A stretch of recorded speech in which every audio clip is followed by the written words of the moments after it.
सुरेश, ए बबुआ सुरेश, तनी एक गिलास पानी लेके आओ हो। का चाचा? तनी एक गिलास पानी लेके तैयार हो।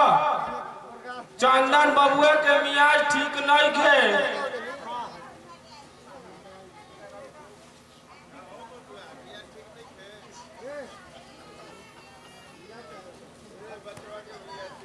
अरे ई कैसे चाचा?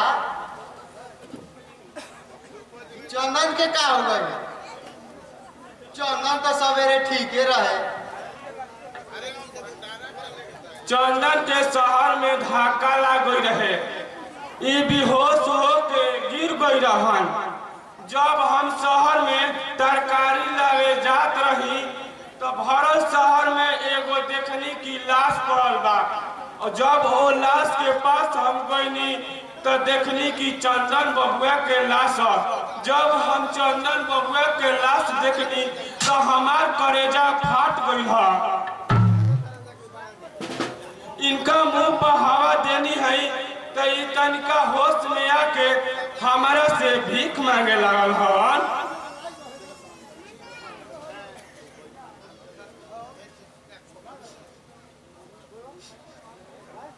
चंदन हमार भाई, चंदन हमारा के माफ करिया। हम शहर में तोहरा के भीख मांगा समझ के भगा दिल। हे भगवान, ए दुनिया में हमारा लेखा पापी केहू ना होई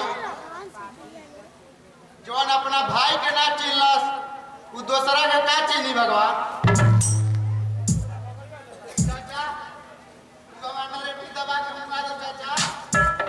दुनिया में हमारा से पापी कोई ना हो चाचा। तो बर्दाश्त नहीं गया हो चाचा।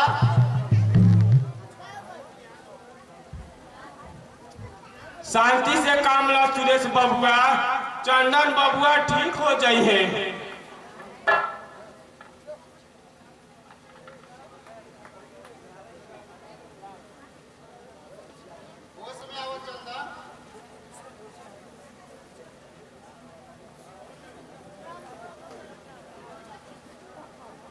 हम घर ना जिम चाचा, तो हमारा के हमारा हाल पर छोड़ दो। ये धरती पर हम बोझ हो गए बने चाचा।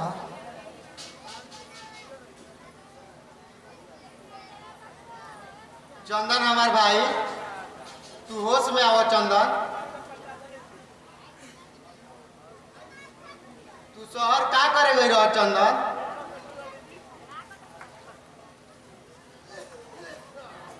हम तोहार आ भौजी के लुगा पीछे खातिर गई रही भैया। बाकी अपन पेट के आग बुझाए खातिर सब चल गई भैया।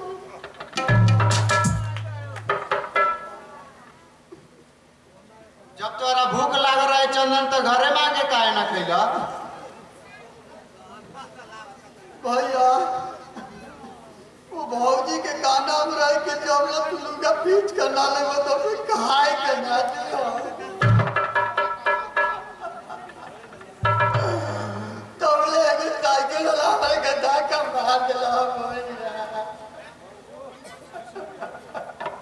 ओ करी मजाल कि हमारा भाई के खाए के ना दिलास और लुगरी पीछे का दिन विदा कर दिलास। अब ही ना मोकर दिमाग ठंडा करतानी। महेश, ए महेश,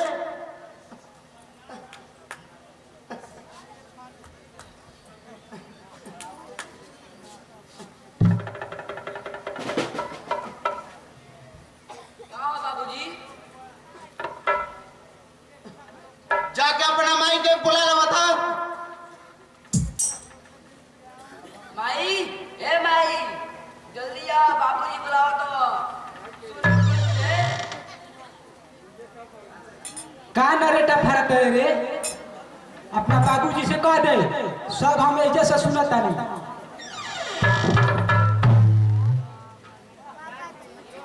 महेश, तू हाली जाके ओकरा के बुला लवा।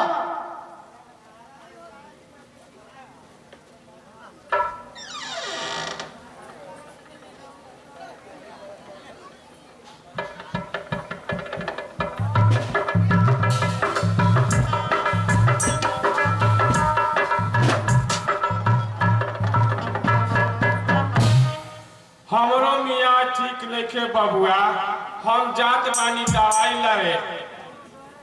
तू चंदन के देखत रहिया।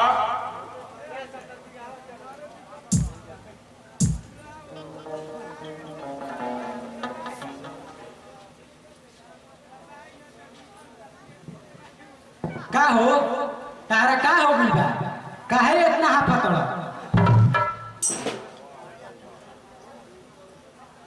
तू चंदन के लुगरी पीछे खातिर काहे के नहर में विदा कइलो? आ ओकरा के सवेरे खाए काहे ना देलो? तू अपन मुंहवा संभाल के बोला, नहीं तो तोहरो एको इज्जत ना रखे रहे। समझ जा। तू का कहले भी हमरा के जौन होके वाला रहे हो गए, अब तोरा से कुछ ना होई। हम मुहे करम जौन सुख देखिया कइले रहे। जब तू जानत रहू तब तू ओकरा के लुगरी पीछे खातिर विदा कर देलू।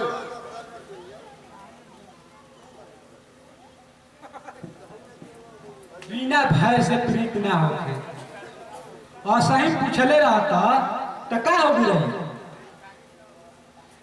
ये मुँह पानो खाला पहना ही खाला। समझ जा। सब घर में लुगरी गंदा हो गया है तो भेज दिला तो का हो गई? आ धोबिया के जवरवा काहे खातिर दियाला? आज हिरवा धोबी ना आइलो का? जब वो आइले रही तो हम कांगड़ा के काहे के भेजती? जब तू जानत रहू कि कहियो जरूर आई तब तू हमारा भाई के लुगरी पीछे खातिर विदा कर देलो। तारा के आखिरी चेतावनी देता नहीं, अपन मुंह संभाल के बोला, नहीं तो हमरो नतिया भतीजवा करे वाला। समझ जा।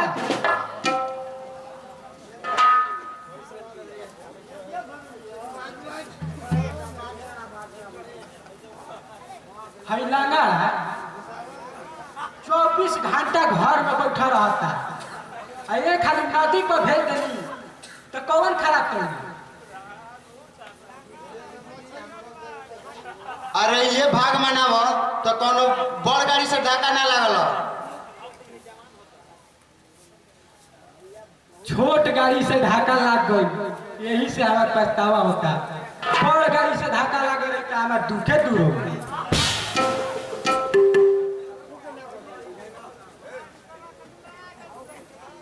तू हमारा भाई के बोझ कहता रू, लाजा शरम नहीं के?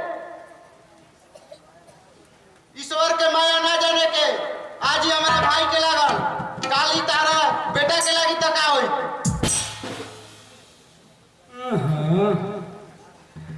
चमार के सरापे से डांगर ना मरल सर।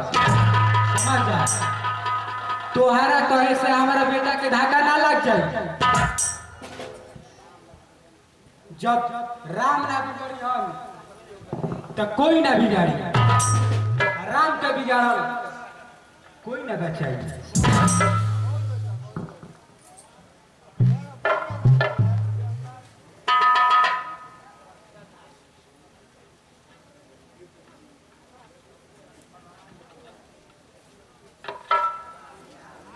इतना देरी से कहाँ रस रे?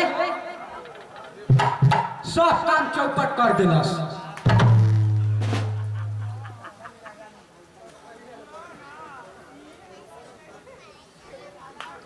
हमार मियाँ ठीक ना रहे मलकाइन। हम वैद्य जी घरे दवा लावे खातिर गइल रही। जब तू जानत रहस कि वैद्य जी घरे नहीं कहन तो तू का करे गई रहे? तू हमारा से कहले रहते, हम उनके से दवाई बनवा के ले आई रहती। हम दवाई ले आई रहती तो समझो खाइते ना तो जिंदगी भर खातिर लोग भाग जाए। समझ? अच्छा मलकाइन, अब दवा लावे के होई तो हम रउए के कहब। ई लगड़ा जब से जियत रही तब से हमारा एकरा में पैसा लगा वही के पड़ी। ई मरियो नहीं के जात के हमार पैसो बची। महेश के भाई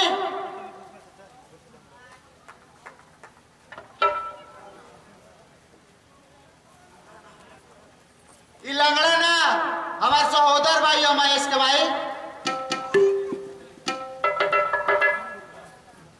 तोहार का उपदेश सुनत सुनत हमार कान पाक पड़।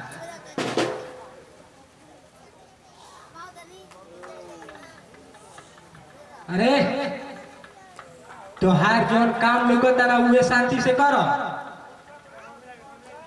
अरे दुखना आ सब्जी लाई लेवे रे, कहाँ रख देले सब्जी रे?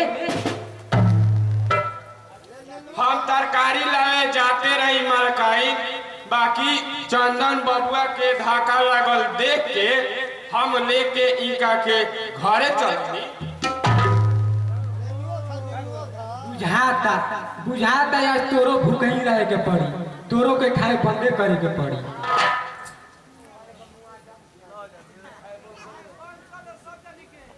पैसा लो चाचा, जाके शहर से तरकारी ले आओ।